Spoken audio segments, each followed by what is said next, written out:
a peace invocation, a Shaantih mantra, which we use in all Upanishads before we begin the Upanishad.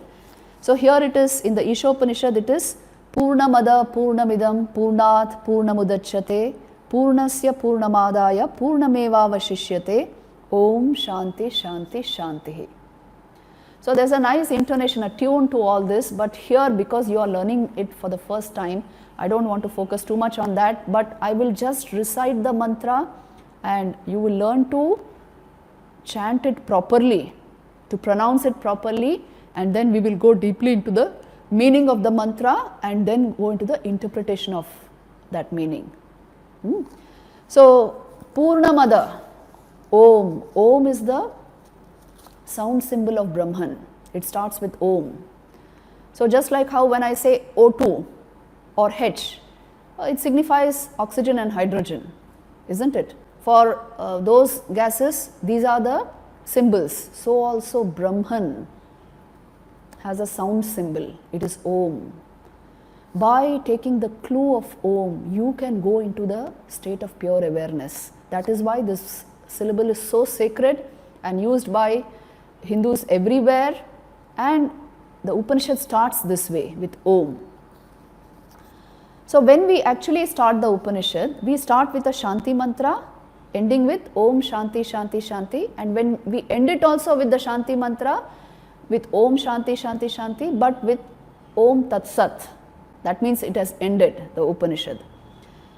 So here this Shaantih mantra Om Puurnnamadah Purnamidam, what it means to say is that is infinite. This also is infinite. Purna, full, infinite. So what is that? The unmanifest, what I can't see. That is infinite, but this also is infinite. This is that with a name and form. This manifested world also is that infinite one only. It is Brahman only. And Puurnnat-Puurnnam-Udacyate. It means from Purna, from the infinite, the whole universe, this manifested world, Udacyate is has come out, has manifested. From the infinite has come out whatever appears as finite here. Puurnasya means of that infinite. Puurnam-Aadaaya, if you have taken out something, if you take out the infinite, the content of the infinite, the wonderful thing is Puurnam-Eva-Avashissyate, the infinite remains over. So have you asked this question in your mathematics class, infinity minus infinity is how much? They are telling you infinity minus infinity is infinity only. So this understanding comes to us when we understand that infinity to be consciousness. It is not a material entity. So you subtract something from it, it reduces. No. You see, even our feelings are like that, isn't it? A good way of understanding these concepts is, you apply them to your mental life and see, take the feeling of love. If you share your love, does it reduce or increase? If you share your goodwill, does it reduce or increase? So even our feelings, which are non-material things, non-material entities, even they increase when you share them, when you give them. So consciousness, if you remove the infinite from the infinite, still the infinite remains over. Because consciousness is all that there is. It is in this consciousness that you have superimposed names and forms which you consider as objects. The reality, the truth of existence is consciousness alone.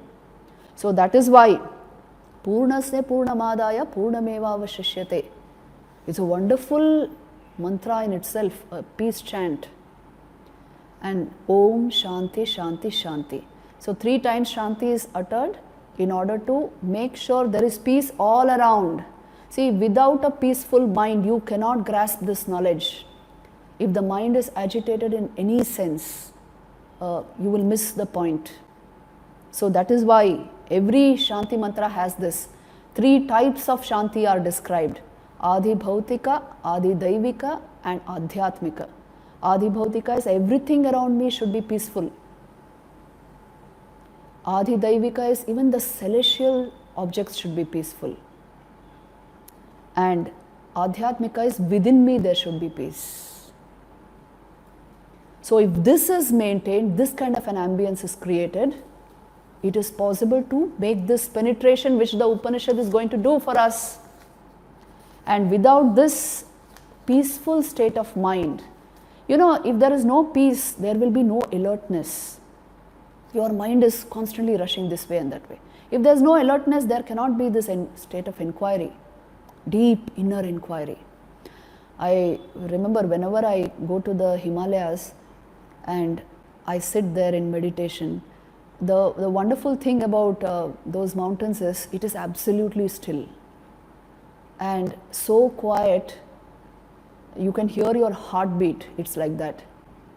And there, whatever thought process you initiate, you can go along with it. There is nothing to deflect that thought process unless our own perverse will deflects it. So there, if you simply ask, who is watching this thought? You will at once be led to awareness. So this kind of a still, peaceful atmosphere is a real blessing. Today, we know how in our modern lifestyles, what kind of an ambience we have created around us.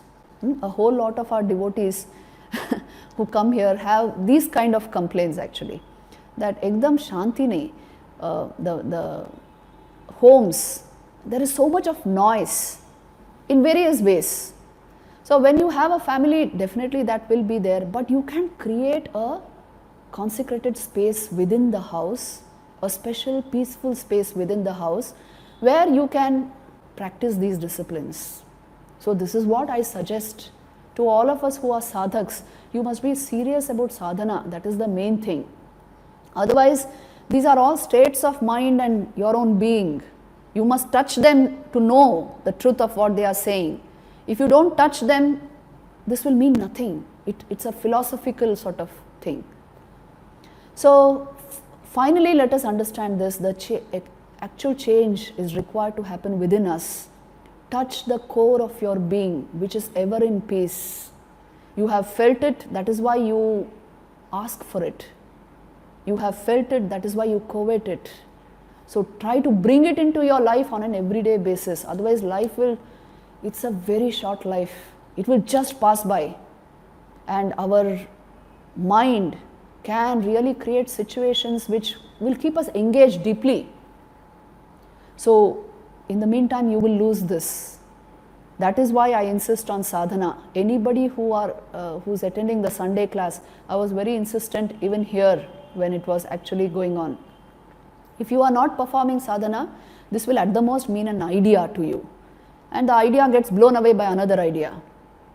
So that is why touch this reality, which is you yourself, the core of your being, every day in some measure, through the meditative process. That is why sadhana.